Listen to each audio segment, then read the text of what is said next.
नमस्कार, मेरा नाम उज्ज्वल किसला है और आज मैं आपके सामने श्री अरबिंदो और उनके फ़िलॉसफ़ी और थॉट्स के विषय में एक प्रेज़ेंटेशन प्रस्तुत करने जा रहा हूँ।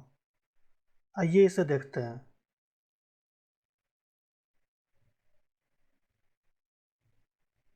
जैसा कि आप जानते हैं, श्री अरबिंदो को एक scholar, literary critic, philosopher, revolutionary, poet, yogi और यहाँ तक कि एक ऋषि तक कहा गया है और वो इन सभी नामों को सार्थक भी करते हैं और इससे अधिक भी हैं। आइए इस प्रेजेंटेशन में हम उनके विचारों के बारे में कुछ बातें करते हैं और उनके फ़िलॉसफ़ीज़ और थॉट्स के बारे में कुछ बातें हम इसमें देखने जा रहे हैं।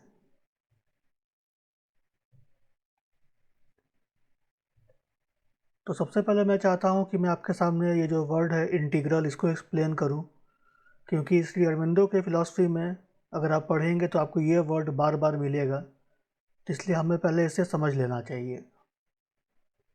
जो ये टर्म है इंटीग्रल, ये बहुत सारे सब्जेक्ट्स में philosophy, psychology, religious thought, yoga, education में यूज़ किया जाता है और इंटीग्रल का यहाँ पे मतलब है इंटरडिसिप्लिनरी और कॉम्प्रिहेंसिव फ्रेमवर्क।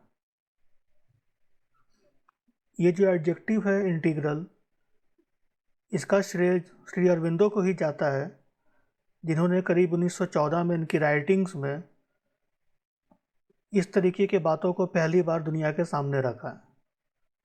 वो जो शब्द इस्तेमाल करते थे वो होता था पूर्ण योग।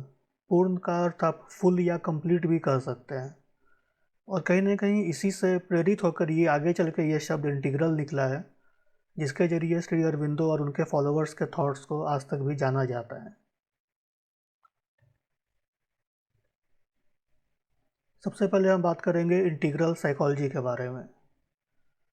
श्री अरविंदो ने तो स्वयं कभी भी यह शब्द इंटीग्रल साइकोलॉजी का इस्तेमाल अपने राइटिंग्स में नहीं किया। सबसे पहले यह शब्द हमें देखने को मिलता है इंद्र सेन के द्वारा, जिन्होंने 1940s में अपने राइटिंग्स में इस शब्द को पॉपुलराइज किया था। इंद्र सेन श्री अरविंदो और द मदर के एक डिवोटी थे और उन्होंने इंटीग्रल साइकोलॉजी के फील्ड की एक तरीके से स्थापना की थी। इंटीग्रल साइकोलॉजी में जो एक प्रॉपर मेन स्ट्रीम साइकोलॉजी के जो स्ट्रीम्स हैं उनको इंटीग्रेट किया गया है। एक तरफ तो ह्यूमनिस्टिक एग्जिस्टेंशियल साइकोलॉजी है और दूसरी तरफ उस दौर में जो बहुत प्रचलित हो रहा था कंटेम्प्ररी साइको एनालिटिक्स। जैसा कि आपने नाम सुना होगा कार्ल जंग, फ्रूड के विषय में, और उस तरीके की एक नई तरीके की वेस्टर्न साइकोलॉजी का उस समय बोलबाला था। उस दौर में इन्होंने एक भारतीय दर्शन को भी सामने रखा और ईस्ट और वेस्ट के जो साइकोलॉजिकल फ्रेमवर्क्स हैं इनको यूनिफाई करने का प्रयास किया और इसे ही इंटीग्रल साइकोलॉजी कहा जाता है। तो साइकोलॉजी जैसा कि आप जानते हैं इसका मतलब ही है मनोविज्ञान। तो यहाँ पर मनस या माइंड के विषय में बात ही सबसे पहले बुनियादी तौर पे करनी होगी। तो श्री अरविंदो व उनके फॉलोअर्स के द्वारा जो कंसेप्ट हमारे सामने आते हैं तो उन्होंने कई प्रकार के लेवल्स ऑफ माइंड की बात की है। आइए हम उन्हें शॉर्ट में जानते हैं। तो सबसे पहला तो एक है फिज़िकल माइंड, जो कि कंसर्न्ड है हमारे सर्वाइवल, सेंसरी परसेप्शन और मटेरियल वर्ल्ड से। ये एक बेसिक बुनियादी माइंड है जो सभी लोगों के पास होता है और हमारे डे टू डे लाइफ को ये रिप्रेजेंट करता है। इसके एक लेवल ऊपर आता है वाइटल माइंड। जो वाइटल माइंड है वो इमोशंस, डिज़ायर्स, इम्पल्सेस और पर्सनल विल को गवर्न करता है। इसके बाद आता है द मेंटल माइंड। इसे माना गया है कि यह इंटेलेक्चुअल, लॉजिकल और रीजनिंग फंक्शंस को डिनोट करता है और ये जो मेंटल माइंड है ये हमारे थॉट्स, प्लान्स और कंसेप्ट्स के जो विचार हैं वो इससे आते हैं। इसके भी एक लेवल ऊपर होता है द हाइयर माइंड। जो हाइयर माइंड है वो इंट्यूटिव होता है और यहाँ पर आने के बाद आपके पास एक स्पिरिचुअल इंटेलिजेंस आने की शुरुआत होती है। जो व्यक्ति एक हाइयर माइंड के स्टेट पे होता है वो एक हाइयर आइडियल्स के साथ कनेक्टेड होता है और वो डिवाइन ट्रूथ में यकीन रखता है, वो उसकी खोजबीन करता है। इसके एक लेवल ऊपर आता है ओवर माइंड। ये और भी अधिक एक विस्तृत और यूनिवर्सल कॉन्शियसनेस को रिप्रेजेंट करने वाला मेंटल स्टेट है। और इस लेवल पर आने के बाद व्यक्ति के पास एक कॉस्मिक नॉलेज और एक डिवाइन पर्सपेक्टिव आने लगता है। चीज़ों को देखने का उसका एक दिव्य नज़रिया होता है। और सबसे जो टॉप लेवल पे फाइनल जो लेवल ऑफ माइंड माना गया है श्री अरबिंदो की राइटिंग्स में, वो है द सुपर माइंड। इसे द हाईएस्ट कॉन्शियसनेस का लेवल माना गया है और कहा जाता है कि इस स्तर पर जो व्यक्ति है उसका एक डायरेक्ट कनेक्शन डिवाइन के साथ हो जाता है, एक यूनिटी हो जाती है और उस व्यक्ति के पास डिवाइन इंसाइट आने लगते हैं। तो जो व्यक्ति इस स्तर पे पहुंच जाए तो उसे कहते हैं कि वो सुपर माइंड के मेंटल स्टेट को अचीव कर गया है। इसके आगे मैं बात करना चाहूँगा structure and organisation of being के बारे में। बीइंग यानी कि जो व्यक्ति है वो कितने प्रकार के एग्जिस्टेंस में हो सकता है, इसके विषय पर भी श्री अरविंदो ने बहुत कुछ लिखा है। संक्षेप में हम उनके कुछ बेसिक टाइप्स को यहाँ पे देखते हैं। तो जो पहला लेवल है वो है द फिज़िकल बीइंग। तो ये एक मटेरियल एग्जिस्टेंस का लेवल है जहाँ पे फिज़िकल बॉडी और उसके फंक्शंस की बात होती है और कॉन्शियसनेस का एक बहुत ही बेसिक और मिनिमल लेवल यहाँ पे देखने को मिलता है। इसके बाद है the vital being, emotional and energetic aspect of existence. यहाँ पर डिज़ायर्स, पैशंस, इम्पल्सेस और लाइफ फोर्स की बहुलता हो जाती है और व्यक्ति में डायनामिक फोर्सेस और इमोशंस होते हैं। तीसरा लेवल है द मेंटल बीइंग। ये जो व्यक्ति होता है ये इंटेलेक्चुअल होता है, इसके पास कॉग्निटिव एस्पेक्ट ऑफ एग्जिस्टेंस होता है, एक higher level of thoughts, reasoning, intellect, mental awareness यहाँ पर देखने को मिलती है और इसके पास लॉजिक, क्रिएटिविटी और सेल्फ रिफ्लेक्शन की भी हाइटेंड पावर्स होती हैं। इसके बाद आता है द साइकिक बीइंग। ये जो है द ट्रू स्पिरिचुअल सेल्फ या सोल को रिप्रेजेंट करता है और ये एक deeper inner essence of individual को दर्शाता है।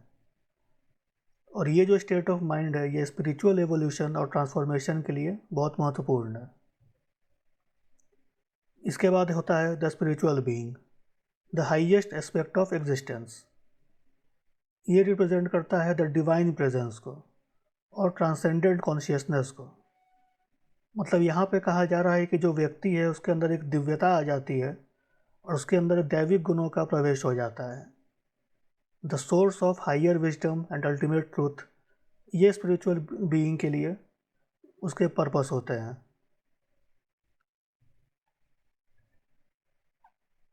आपके सामने एक कोट है श्री अरविंदो का, rise above yourself for as a man it is in your nature to become more than your self.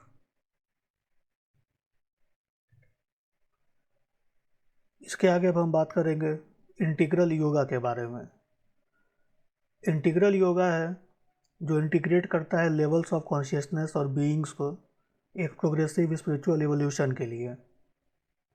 Through the practice of meditation, self awareness and alignment with the divine, individuals can move through these levels and eventually access the supermind, achieving a higher state of being. Integral yoga का जो ultimate aim है वो ये है कि जो व्यक्ति है वो सुपर माइंड के लेवल के कॉन्शियसनेस को अचीव करे और जिससे कि मटेरियल और स्पिरिचुअल रेल्स के बीच में दोनों के बीच में एक ब्रिज बन जाए, दोनों कनेक्ट हो जाए, दोनों में एक यूनिटी आ जाए। इसे ही इंटीग्रल योगा कहा गया है। जैसा कि हमने पहले भी जिक्र किया सुपर माइंड का, इसी आइडिया को आगे बढ़ाते हुए फिर अरविंदो कहते हैं कि जो इंडिविजुअल सोल है वो लगातार इवॉल्व कर रहा है और वो जाना चाहता है सुप्रीम सोल की ओर। उनका मानना था कि जो जीवन है सिर्फ जीने के लिए नहीं है, बल्कि ये जो जीवन है वो ईश्वर के लिए है और एक इनर कॉस्मिक लॉ है हर चीज़ के पीछे, हर व्यक्ति के पीछे, जो कि उस सुप्रीम बीइंग पे डिपेंडेंट है। श्री अरविंदो कहते थे कि जो मानव का मस्तिष्क है वो अभी भी इम्परफेक्ट है, परंतु ये इवॉल्व होकर, ट्रांसफॉर्म होकर एक सुपर माइंड बन सकता है। इसके अंदर वो क्षमता है। जब मानव का जो मानसिक विकास होगा, माइंड सुपर माइंड बनेगा, तो वो जो मैन होगा वो सुपर मैन बन जाएगा। उस स्टेज के कॉन्शियसनेस को पाने से सतचित आनंद की उसे प्राप्ति होगी। और ये ट्रांसफॉर्मेशन अचीव हो सकता है पूर्ण योग यानी इंटीग्रल योगा के द्वारा, जिससे कि जो व्यक्ति है वो सुप्रीम बीइंग यानी पुरुषोत्तम से यूनिटी हासिल कर सके। यहाँ पर एक और कोट है श्री अरविंदो का, evolution is not finished, the reason is not the last word, nor is the reasoning animal the supreme figure of nature, as man emerged out of the animal so out of the man the superman emerges. तो इस quotation में जैसा कि आप देख सकते हैं कि अरविंदो बात कर रहे हैं एवोल्यूशन की। उनका कहना है कि एवोल्यूशन एक सतत प्रक्रिया है जो आज भी चल रही है। ऐसा नहीं है कि जो व्यक्ति है वो अपने अल्टीमेट स्टेज को पा चुका है या मानवता अपने अल्टीमेट स्टेज पर आ चुकी है। एवोल्यूशन अभी भी चल रहा है। जो मानव पहले गुफाओं में रहता था और एक पशु के समान था, वो इतना विकसित होते हुए आज का एक जिसे मॉडर्न मैन कहा जा रहा है वो बन चुका है। तो इसी प्रकार से मानव के कॉन्शियसनेस का और विकास जब होगा तो मैन में से एक सुपरमैन की उत्पत्ति होगी।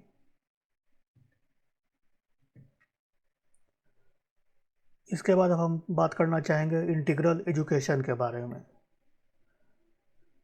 श्री अरबिंदो ने एजुकेशन के बारे में बहुत विस्तार से लिखा है और संभवतः भारत में वो सबसे शुरुआती लोगों में से एक थे जिन्होंने वेस्टर्न एजुकेशन को ना सिर्फ पढ़ा व अपनाया बल्कि भारत के लिए भी एजुकेशन के फ्रेमवर्क के बारे में बातचीत की। और वो लगातार इस विषय में लिखते थे और उनकी उम्मीद थी कि जब भारत आज़ाद होगा तो भारत में एक भारतीय व्यवस्था स्थापित होगी एजुकेशन की, जो कहीं ना कहीं गुरुकुल्स के जो अच्छाइयाँ हैं उन्हें भी शामिल करेगी और जो मॉडर्न वेस्टर्न साइंटिफिक एजुकेशन है उसे भी लोगों को देगी। और इसी प्रकार के विचारों को वो रखते थे अपने राइटिंग्स में, और इन्हीं आइडियाज़ को आज के समय में हम इंटीग्रल एजुकेशन के नाम से जानते हैं। श्री अरबिंदो कहते थे एजुकेशन जो है वो एक सोल के ग्रोथ के लिए बहुत महत्वपूर्ण है। इसी के द्वारा उस एक व्यक्ति के अंदर जो छुपी हुई क्षमताएं हैं उसका विकास किया जा सकता है। इंटीग्रल एजुकेशन में व्यक्ति के कंप्लीट डेवलपमेंट पे ध्यान दिया जाता है, फिजिकल, वाइटल, मेंटल, साइकिक और स्पिरिचुअल, ताकि एक वेल राउंडेड ग्रोथ हो सके। उन्होंने अपने राइटिंग्स में जब बात की है तो वो चाहते थे कि जो एजुकेशन है वो 4 लेयर्स ऑफ माइंड पे काम करे, उनके डेवलपमेंट में सहायक साबित हो। चित्त, मनस, बुद्धि और इंट्यूशन। चित्त यानी कि the passive memory which requires no training. Manas, the sixth sense associated with mental perception. बुद्धि, the intellect functioning at a higher level of judgment, manipulation and conclusion. और लास्ट में intuition provides direct vision of knowledge beyond intellectual reasoning. उन्होंने इन सब विषय पे बहुत विस्तार से लिखा है। आइए बात करते हैं कुछ बेसिक प्रिंसिपल्स ऑफ एजुकेशन की जो हमें उनके राइटिंग्स में देखने को मिलती है, और कहीं ना कहीं आज के समय में भी भारत में जो एजुकेशन की व्यवस्था है उस पर जो सुधार की हम बातें करते हैं। अब पाएंगे कि जो विचार यहाँ पर उन्होंने दिए थे आज से बहुत साल पहले ही, उन्होंने इन चीज़ों को अब बहुत अच्छे से एड्रेस किया है और अच्छे सुझाव दिए थे जिन्हें अपनाकर भारत के एजुकेशन को बहुत ही व्यापक और समग्र बनाया जा सकता है। पहला पॉइंट था कि जो एजुकेशन है वो लर्नर सेंट्रिक हो, यानी कि जो स्टूडेंट या बच्चा है उसको ध्यान में रखते हुए उसके अनुसार करिकुलम को बनाया जाए और ताकि उसे सही एजुकेशन दिया जा सके। ऐसा नहीं कि एक ही सिलेबस, एक ही करिकुलम हर बच्चे पर दिया जाना चाहिए। हर बच्चा अलग है, उसके टैलेंट्स अलग है, उसका इंटरेस्ट अलग है, इसको देखा जाना चाहिए। और ये व्यवस्था पहले के गुरुकुल्स में हुआ करती थी, जहाँ पे बच्चे गुरु के पास जाके रहते थे, तो वहाँ पर सभी बच्चों को सामान्य विद्या हर विषय की दी जाती थी। पर फिर गुरु देखते थे कि बच्चे का इंटरेस्ट किस चीज़ में है, और जो बच्चा जिस काम को ज़्यादा अच्छे तरीके से कर सकता है वो उसे उस चीज़ की विशेष ट्रेनिंग देते थे। उदाहरण के तौर पे जैसा कि आप महाभारत में आपने सुना है कि अर्जुन बहुत अच्छे तीरंदाज थे या भीम बहुत अच्छे गदा चलाने वाले थे इत्यादि। तो उन सभी ने एक ही गुरु से पढ़ाई की, एक ही जगह पे पढ़ाई की, पर ऐसा नहीं है कि सभी को सेम चीज़ें पढ़ाई गई। बेसिक शिक्षा सभी को दी गई।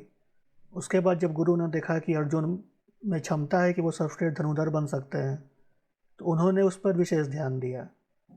जब उन्होंने देखा कि भीम धनुर्धर नहीं बन पाएंगे, उन्हें गदा की ट्रेनिंग देना ज़्यादा बेहतर हो सकती है, तो उन्होंने उसे वो सिखाया ताकि भीम सर्वश्रेष्ठ गदाधर बन गए। तो ये मतलब है लर्नर सेंट्रिक होने का। दूसरी चीज़ है full freedom of the child. आज की जो स्कूल व्यवस्था है, जो वेस्टर्न एजुकेशन है, वो कहीं ना कहीं बच्चों को तैयार कर रही है आगे चल के क्लर्क बनने के लिए, कि आप टाइम से स्कूल आएँ, डिसिप्लिन में रहें, और शुरू से ही एक सबमिसिवनेस और ओबीडियंस उन्हें सिखा दिया जाता है, और उनका जो बचपना होना चाहिए उससे एक बहुत व्यवस्थित तरीके से मार दिया जाता है। ये नहीं होना चाहिए। बच्चे को पूरी आज़ादी मिलना चाहिए ताकि वो अपने अनुसार ग्रो कर सके। साथ में जो बढ़ते हुए बच्चे होते हैं, उनकी जो साइकोलॉजिकल नीड्स होती हैं, इन्हें भी ध्यान देना चाहिए। और जो एजुकेशन सिस्टम्स हैं, जो टीचर्स हैं, उन्हें इसके लिए ट्रेनिंग होनी चाहिए ताकि वो इन बातों का भी ध्यान रखें, ताकि प्रत्येक बच्चे का सही विकास हो पाए। बच्चे के अंदर जो सुषुप्त शक्तियाँ हैं उन्हें पहचाना जाए, उन्हें डेवलप करने का प्रयास किया जाए। बच्चों का ऑल राउंड डेवलपमेंट हो, सभी फैकल्टीज़ का विकास किया जाए। रिलेटेड टू लाइफ, ये बहुत महत्वपूर्ण है कि आजकल स्कूल में एक करिकुलम सभी को पढ़ा दिया जाता है, और ये जो करिकुलम जब हम स्कूल से पढ़ के निकलते हैं तब हम पाते हैं कि ना तो हमें ये जीवन के लिए उपयोगी कोई चीज़ सिखाती है, ना ही इससे कोई रोज़गार की प्राप्ति होती है। फिर आप कोई और कोर्स करते हैं, उससे आप जॉब्स खोजते हैं या व्यापार करते हैं, और स्कूल में हमने जो कुछ इतना कुछ पढ़ाई किया इतने सालों तक, उसका हमें उस प्रकार से रिटर्न नहीं मिल पाता है जो हमें मिलना चाहिए, ना कॉमन लाइफ में, ना हमारे कैरियर्स में। तो एजुकेशन ऐसा होना चाहिए जो व्यक्ति के लाइफ में कारगर हो। मदर टंग एज मीडियम, तो ये बात आज के शिक्षाविद भी कहते हैं। अरबिंदो इस बात को बहुत पहले कहा करते थे कि जो शिक्षा है, खासतौर पर जो प्राइमरी एजुकेशन है, वो मदर टंग में होनी चाहिए। जितने भी क्षेत्र हैं वहाँ पे जो भी लोकल भाषा है उसी में शिक्षा दी जानी चाहिए ताकि बच्चे अच्छी प्रकार से सीख पाएँ। Emphasis on sense training, development of consciousness, और लास्ट है religious and spiritual education. Shri Aurobindo अपने राइटिंग्स में इस बात पे बहुत ज़ोर देते थे कि जो एजुकेशन सिस्टम है वो सिर्फ मटेरियलिस्टिक चीज़ों को ना सिखाए, सिर्फ साइंस ना सिखाए, बल्कि साथ ही साथ मोरल, स्पिरिचुअल और रिलीजियस डेवलपमेंट भी करवाए। और जैसे कि पहले गुरुकुल में ब्रह्मचर्य का कंसेप्ट होता था, इस प्रकार के विषयों को आज के समय में भी लागू होना चाहिए ताकि बच्चों का होलिस्टिक ग्रोथ हो सके। यहाँ पे श्री अरबिंदो का एक और कोटेशन मैं आपके साथ शेयर करना चाहूँगा, जिसमें वो लिखते हैं, genius discovers a system, average talent stereotypes it till it is shattered by a fresh genius. आइए अब हम बात करते हैं कि उन्होंने गॉड के ऊपर में अपने क्या व्यूज़ रखे हैं। तो इसको मैं आपके सामने बस कुछ थॉट्स को रखना चाहूँगा, उसी से आप समझ जाएंगे कि उनका कंसेप्ट, उनका विज़न क्या था गॉड्स को लेकर के। एक पहला कोट है, what is God ultimately, a timeless child playing an eternal game in an infinite garden. तो इसे आप गौर से पढ़ेंगे, इस पर विचार करेंगे, तो आप पाएंगे कि अरबिंदो का कितना एक फ्रेश पर्सपेक्टिव था कि वो कह रहे हैं कि जो गॉड है वो क्या होता है। गॉड एक बच्चा है जो कि एक इनफाइनाइट गार्डन में एक इटर्नल गेम खेल रहा है। आगे वो लिखते हैं, a God who can not smile could not have created this amusing universe. Sin and virtue are a game of resistance we play with God in His efforts to draw us toward perfection. जो God है वो चाहता है कि हम सभी develop हों और परफेक्शन की ओर जाएं, पर हम जो हैं वो सिन और वर्च्यू के नाम पर गॉड के साथ एक गेम ऑफ रेजिस्टेंस खेल रहे हैं। एक और बहुत इंटरेस्टिंग कोट है श्री अरबिंदो का कि एथीस्ट कौन है और थीस्ट कौन है।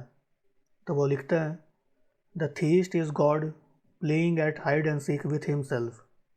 But is the theist any other? Well, perhaps, for he has seen the shadow of God and clutched at it.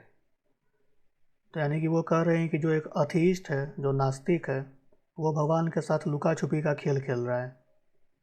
वही जो थेइस्ट है, जो भगवान में यकीन रखता है, जो आस्तिक है, वो क्या है?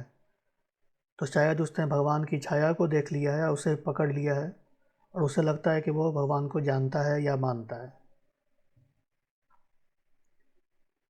फिर एक और इंटरेस्टिंग कोट है श्री अरविंदो का, others may boast for their love for God, but I boast that it was God who loved me, sought me out and made me belong to him. और लास्ट एक और कोटेशन है, the one who selects infinity has been selected by infinity. जो infinity है, जो अनंत है, God है, तो जो व्यक्ति इन्फिनिटी को चुनता है, असल में इन्फिनिटी के द्वारा उस व्यक्ति को चुना गया है। तो इन कुछ कोटेशंस को आप जब पढ़ेंगे, इन पर विचार करेंगे, तो आपका जो नज़रिया है गॉड को देखने का, उसमें बहुत बड़ा ट्रांसफॉर्मेशन आ सकता है।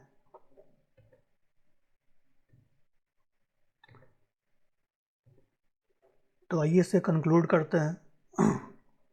तो जैसा कि करण सिंह ने सही कहा है कि श्री अरविंदो एक बॉर्न रेवोल्यूशनरी थे। उन्होंने ना सिर्फ मॉडरेट कांग्रेस लीडरशिप के खिलाफ विद्रोह किया, बल्कि उसके बाद उन्होंने एक वायोलेंट तरीके से ब्रिटिश रूल के खिलाफ भी रिवोल्ट किया, रिवॉल्यूशन किया। और उसके बाद वो आगे चलते हुए उन्होंने जो ह्यूमन कॉन्शियसनेस और नेचर है, इसके खिलाफ भी विरोध किया। वो इस बात से संतुष्ट नहीं थे कि जो मानवता का कॉन्शियसनेस का लेवल है आज के समय में, उस पर ही मानवता ठहरी रहे। वो इसमें एक बदलाव, एक सुधार लाना चाहते थे। और कहीं ना कहीं जो भी योगी होते हैं, अरविंदो के समान जो लोग होते हैं, वो अपने विचारों से एक प्रकार का यही रेवोल्यूशन लाना चाहते हैं ह्यूमन कॉन्शियसनेस में। तो वो चाहते थे कि मानवता अपने इंटरमीडिएट स्टेज पर ठहरी ना रहे, बल्कि और इवॉल्व करे और आगे बढ़े, ताकि वो अपने उच्चतम स्तर तक पहुंच सके। तो श्री अरविंदो एक बहुत बड़े फिलोसफर हुए, योगी हुए। उन्होंने स्वतंत्रता संग्राम के साथ शुरुआत की। उसके बाद वो एक फुल टाइम स्पिरिचुअल परस्यूट में चले गए। उन्होंने बहुत ही सारा लिटरेरी वर्क किया। उनकी राइटिंग्स का जो वर्क है वो बहुत ही बड़ा है। और आप अगर उन्हें आज भी पढ़ेंगे तो पाएंगे कि वो ना सिर्फ उस समय बल्कि आज और भविष्य में भी पूरे मानवता के लिए रास्ता दिखाने का कार्य कर रहे हैं। इसीलिए उन्हें एक ऋषि माना गया कि वो आज एक कलयुग में एक ऋषि के समान थे। और ऐसे श्री अरविंदो को हम बार बार नमन करते हैं और उनकी शिक्षाओं से प्रेरणा पाते हुए उनकी शिक्षा पे आगे चलने का हमें प्रयास करना चाहिए। इस प्रेजेंटेशन को देखने के लिए आपका बहुत बहुत धन्यवाद।